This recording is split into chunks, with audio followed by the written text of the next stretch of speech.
तो वहाँ पे बोले हैं अधिकारी लोग आप धरना पे बैठिए चाहे जो भी करिए, लेकिन हम लोग कुछ होने वाला नहीं है। हम लोग अपने मन का, हम जिसको कोटा देने आए हैं हम लोग दस्तखत भी नहीं किए। 8 बजे से सुबह से हम लोग बिना खाना खाए पिए हम लोग यहाँ आके बैठे हैं यहाँ पे। हाँ, अभी खाना पीना कुछ नहीं हुआ। सुबह से बस उठे हैं, अपना बस तैयारी बना के 10-11 गाड़ी लेकर सब लोग, सब महिला, सब जेंट्स सब तैयार थे और हम लोग यहाँ आए हैं अपनी बात रखने के लिए। बस पुलिस बल के साथ आए, सबको डराए धमकाए। उन्होंने कोटा का अपना रूबी सिंह के नाम, जो बहुत ही पावरफुल हैं, उनके पास खेती है, बहुत बड़ी खेती है, मकान है 4000 स्क्वायर फुट का, ट्रैक्टर टाली है, सारी व्यवस्थाएं हैं, और उन्होंने कोटा दे दिया। जो कि ये डब्लू भी एक वो है कि 1000 स्क्वायर फीट से नीचे मकान होना चाहिए, खेती बाड़ी नहीं होनी, कम होनी चाहिए, आर्थिक रूप से कमज़ोर व्यक्ति होना चाहिए। तो इन्होंने किसी की कोई बात नहीं सुना, बस उनको ये था कि किसी व्यक्ति के लिए आए, अपना किए और चले गए। दोस्तों, इस समय हम लोग आजमगढ़ में मौजूद है और हमारे ठीक पीछे जिलाधिकारी महोदय का कार्यालय है और अक्सर यहाँ पर कोई ना कोई पीड़ित अपनी फरियाद लेकर इस द्वार पे आता ही है। लेकिन आज जो लोग हमारे साथ मौजूद हैं, इनकी अलग ही समस्या है। समस्या लोगों से पूछते हैं, चूँकि एक बार पूरे लोगों को दिखा दिया जाए कि कितने लोग हैं यहाँ पर। और ये लोग बड़ी तकलीफ़ों को झेल कर 11-12 गाड़ियों से इतने लोग आए हैं अपना अपना घर छोड़ के, और पूछेंगे कि क्या मामला है, कहाँ से आए हैं। सर, सबसे पहले नाम ही बता दीजिए। हमारा नाम है गुलाब चंद जी, क्या मामला है? आप लोग इतने लोग कहाँ से आए हैं? हम लोग हरैया ब्लॉक से ग्राम आराजी द्वारा नैनी जोड़ से आए हैं। अच्छा। हमारे यहाँ कोटे का मामला है जी। और हमारे यहाँ जैसे बड़ी ग्राम सभा है, ग्राम सभा बहुत बड़ी है, 8000 के आसपास आबादी है। बिल्कुल। और 2 कोटेदार हैं, एक बैकवर्ड का कोटेदार पिछड़ी जात का, एक अनुसूचित वर्ग का। और दोनों दुकानदार बड़े अच्छे ढंग से अपना काम करते हैं, जनता खुश थी। जी। एक साजिश के तहत एक ईमानदार लड़के को, जो अनुसूचित वर्ग का विकलांग लड़का है, जो दोनों पैर से विकलांग है, चल नहीं सकता, जी। और गरीब लड़का है, वो कोटा चलाता था, एक साजिश के तहत उसके कोटे को निरस्त करा दिया गया, ब्लेम लगा करके, फर्जी ब्लेम।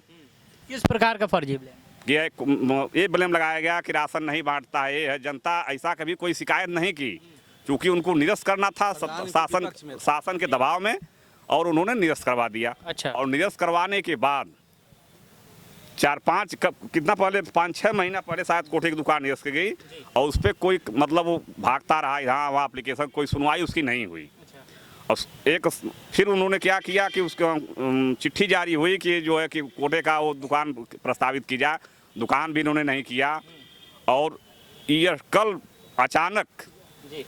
अचानक ये लोग आए, ब्लॉक के अधिकारी आकर के फोर्स के साथ बैठ गए, और पूरे गांव वालों के सामने सारे लोग विरोध करते रहे। समूह की सारी समूह की महिलाएं उपस्थित थी। न इन्होंने हमारे ग्राम सभा में 19 स्वयं सहायता समूह है जी, लेकिन उन्होंने सहायता समूह की भी बात नहीं सुनी, न किसी विकलांग की बात इन्होंने सुना, किसी की कोई बात नहीं। और डरा करके, धमका करके उन्हें कोटे का नया प्रस्ताव किया, जो ESW का जो आरक्षण लागू हुआ उन्होंने उसमें दे दिया। अच्छा, कोटे में तो अक्सर यही देखा जाता है कि जनता हमेशा कोटेदार के खिलाफ होती है, लेकिन आप लोग पहले ऐसे लोग हैं जो कोटेदार का साथ देके अधिकारियों से लड़ रहे हैं। हम लोग 500 लोग आए हैं कम से कम, और बहुत अच्छा कोटा चलाता था, लेकिन साजिश इन्होंने फंसाया, इसको कोटा निलंबित कराया।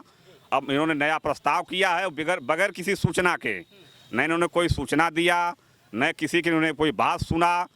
गांव की महिलाएं जब तक जानी, सभी लोग जुटी, उन्हें कोई बात किसी की नहीं सुना। न स्वयं सहायता का आरक्षण होता है, अगर कोई आरक्षण लागू है तो पहले स्वयं सहायता समूह की महिलाओं की बात सुनी जाती है।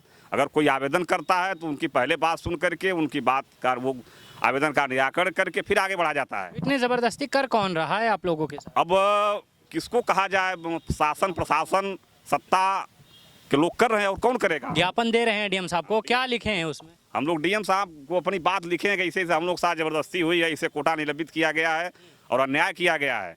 हमारे यहाँ 2 हिस्सा आबादी, 2/3 जो है अनुसूचित वर्ग है, बहुत बड़ी जनसंख्या है, लेकिन उसको भी इन्होंने किनारे कर दिया, उसकी भी इन्होंने बात नहीं सुना। और ग्राम पंचायत का जो आरक्षण है इस समय बैकवर्ड का है, पिछड़ी जात का है। ये भी नियम है कि पिछड़ी जात के भी व्यक्ति को देखा जाए, उसको भी इन्होंने नहीं सुना, न अनुसूचित वर्ग के व्यक्ति को सुना। ESW का इन्होंने कोटा लागू किया तो ESW में भी इन्होंने कोई वो नहीं सुना। जो एक लड़का और विकलांग था, वो भी पात्र था ESW में, उसकी इन्होंने भी बात नहीं सुना, किसी की कोई बात नहीं। बस पुलिस बल के साथ आए, सबको डराए धमकाए, उन्होंने कोटा का अपना रूबी सिंह के नाम, जो बहुत ही पावरफुल हैं। उनके पास खेती है, बहुत बड़ी खेती है, मकान है 4000 स्क्वायर फुट का, ट्रैक्टर टाली है, सारी व्यवस्थाएं हैं, और उन्होंने कोटा दे दिया। जो कि ये डब्ल्यू भी एक वो है कि 1000 स्क्वायर फीट से नीचे मकान होना चाहिए, खेती बाड़ी नहीं होनी, कम होनी चाहिए, आर्थिक रूप से कमज़ोर व्यक्ति होना चाहिए। तो इन्होंने किसी की कोई बात नहीं सुना, बस उनको ये था कि किसी व्यक्ति के लिए आए, अपना किए और चले गए जी। इसीलिए हम लोग आए अपनी बात डीएम साहब से कहने के लिए, और हमारी बात डीएम साहब सुने जी। जिलाधिकारी महोदय तो इसीलिए हैं सर।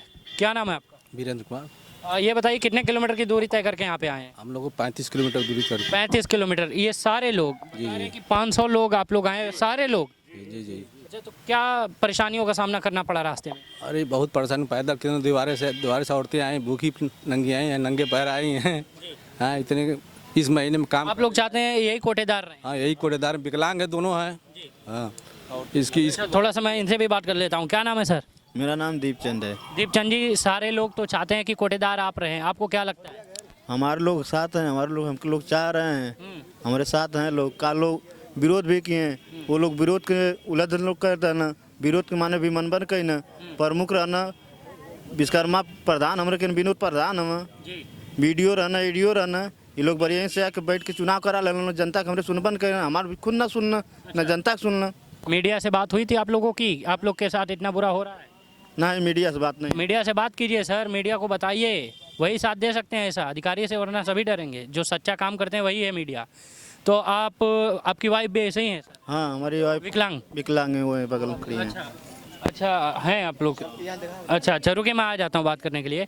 तो कितना साल से आप कोटा संभाल रहे हैं? कोटा चला 15 साल से। 15 साल से? 15 साल से। इस बीच कुछ धांधली किया आपने? हाँ, नहीं धांधली। फिर हटाया क्यों गया इतना ज़बरदस्त? जनता के प्रधान बुलाए के सबके जनतन के बोलना, कहना कि आवा हम गल्ला देते हैं, ठीक ना। पंचायत भवन पर बटोर के सबसे जनता से झूठी सिलासा दे के सबसे बोलवा देना प्रधान। जनता वहाँ बुझना पौला बोल देला, वह बोल के वही के पाके ही हमारे निलंबित करा देना। अच्छा, बहुत धन्यवाद। थोड़ा सा बातचीत करते हैं इधर और लोगों से। आप वाइफ हैं उनकी, प्रधान जी की, इनकी कोटेदार जी की? अच्छा, तो क्या आप लोग कौन प्रधान जी बुलाए थे कोटा देने के लिए? हाँ, प्रधान जी खड़ी नहीं हो पा रहे हैं आप? नहीं, खड़ी होते हैं। खड़ी हो जा रही है। तो ये बताइए कितना आप लोगों को इस समय तकलीफ हो रही है? इस समय हमके साहब कोटा चाहिए। कोटा चाहिए? आप लोग उससे कुछ गैर काम भी कर रहे थे क्या? ऐसा इलीगल काम कुछ कर रहे थे? नहीं। तो फिर आप लोग को क्यों हटाया गया कोटे से? वो विनोद प्रधान साहब हटाना। अपना काम ईमानदारी से आप लोग कर रहे थे? अपने कमा हमारा सामान, अरे हमारा काम सही। अंदर डीएम साहब यही पूछेंगे कि आप लोग अपना काम ईमानदारी से कर रहे हैं? हाँ, हमारा साहब काम ईमानदारी से होता है। क्या नाम है मैम आपका? जी, हमारा नाम निर्मा है। हम राजी देवारा नैनी जोर से आए हैं, और हम राजी देवारा नैनी जोर की समूह सखी भी हैं। और यहाँ पर हम लोगों को विज्ञापन दिया गया कि आप आइए, कोटे का प्रस्ताव हो रहा है, तो हम गए वहाँ पे। तो सर बोले कि यहाँ पे जो है कि कोटे का प्रस्ताव हो रहा है, समूह को वरीयता मिली है। तो हम बोले कि चलिए ठीक है सर, हम लोग समूह लोग कोटे के लिए तैयार हैं। तो बोले कि यहाँ पर जो सामान्य वर्ग के हैं वो अगर समूह में रहते हैं तो उनको कोटा मिलेगा। हम ये कौन बोला आप कह रहे हैं? सर बोले कौन सर? ये बीडीओ साहब थे और आईडीओ पंचायत थे, और वहाँ के जो अधिकारी थे, ब्लॉक प्रमुख थे, ये बड़े बड़े पुलिस बल के साथ आए थे। तो हम बोले हैं कि अगर जब आपको 80 वर्ग को कोटा नहीं देना था समूह को, सर ये भी हम लोग तो इतना पढ़े लिखे हैं नहीं कि इतने जानकारी रखेंगे, लेकिन हम लोगों को जानकारी मिली है कि जहाँ पे समूह आ जाता है वहाँ पे आरक्षण खत्म हो जाता है। वहाँ पे आरक्षण खत्म हो जाता है। हम ये बात वहाँ पे रखे भी कि देखिए सर, जहाँ पे समूह आ जाता है वहाँ पे आरक्षण खत्म हो जाता है, लेकिन कहें कि नहीं, अगर सामान्य वर्ग का अगर समूह में कोई है तभी आपको कोटा मिलेगा, नहीं तो नहीं मिलेगा।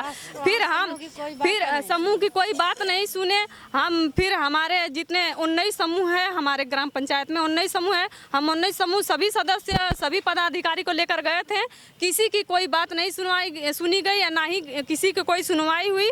फिर हम लोग वहाँ पे जितने लोग थे, हम लोग धरना पे बैठ गए।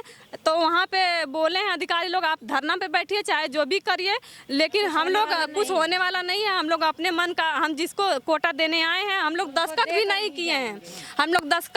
किए हैं। फिर भी वहाँ पे 2-4 लोगों का दस्तखत बताइए सर, 2-4 लोगों से अगर कोटा का प्रस्ताव हो जाता तो ये जनता पागल है यहाँ पे आके डीएम साहब के यहाँ विज्ञापन दे नहीं तो आप लोग डीएम साहब से क्या उम्मीद लगा कर आए हैं? हम डीएम साहब से यही उम्मीद लगा के आए हैं कि या तो कोटा समूह को मिले, नहीं तो ये दोनों प्राणी विकलांग हैं, इनको गरीब हैं, अति गरीब हैं, गरीब तो छोड़िए अति गरीब हैं, इनके 2 बच्चे हैं, कोई कमाने खाने खिलाने वाला है नहीं। तो हम तो चाह रहे हैं, हमें समूह के सभी लोग चाह रहे हैं कि सभी सदस्य, हमारे जो समूह के 19 समूह है, सभी लोग चाह रहे हैं, सब एक सदस्य चाह रहे हैं कि दीपचंद को कोटा फिर से मिल जाए, दीपचंद को कोटा मिल जाए। हम भी यही चाह रहे हैं, अगर दीपचंद को कोटा नहीं मिलता है तो किसी समूह को दिया जाए, अन्यथा किसी और को कोटा नहीं दिया जाए। ये आप लोगों की मांग है? जी हमारी मांग जी यही आप लोग कहाँ से आए हैं सभी लोग? हम लोग राजी द्वारा नैनीजोर से आए हैं। सभी लोग वहीं से। जी सभी लोग आए हैं। तो इनके साथ में ही रहकर आप लोग क्यों बोल रहे हैं? हो सकता है किसी और को देना बेहतर हो। नहीं नहीं नहीं, हम लोग तैयार हैं। अगर सर बेहतर होता तो इतना दूर से हम लोग चल के क्यों आते? हाँ, अगर बेहतर होता, अगर हमको लगता कि ये कोटे के लायक है तो हम लोग इतना दूर से चल के क्यों हम आते? लोग 8 बजे जी? से खाना खाए पिए, 8 बजे से सुबह से हम लोग बिना खाना खाए पिए हम लोग यहाँ आके बैठे हैं यहाँ पे। हाँ, अभी खाना पीना कुछ नहीं? कुछ नहीं हुआ। सुबह से बस उठे हैं, अपना बस तैयारी बना के 10-11 गाड़ी लेकर सब लोग, सब महिला, सब जेंट्स सब तैयार थे और हम लोग यहाँ आए हैं अपनी बात रखने के लिए यहाँ। बिल्कुल बिल्कुल, सभी लोगों का बहुत धन्यवाद। एक बार दिखा दिया जाए, कैमरामैन साहब दिखा दिया जाए, यहाँ के जो लोग हैं वो अपनी परेशानी लेकर देवारा से यहाँ आए हैं और अपनी अपनी बात को कहेंगे। देखिए दीपचंद को न्याय मिले, दीपचंद को न्याय मिले। बिल्कुल बिल्कुल, बहुत धन्यवाद। रुक जाइए। देखिए ये मांग लेकर अपने अपने इलाकों से सभी लोग चले आए हैं और बेशक उम्मीद डीएम साहब से ही है और डीएम साहब का फ़र्ज़ है कि इनकी उम्मीदों पे खरे उतरे। बहुत बहुत शुक्रिया आपका देखने के लिए ज़िया न्यूज़।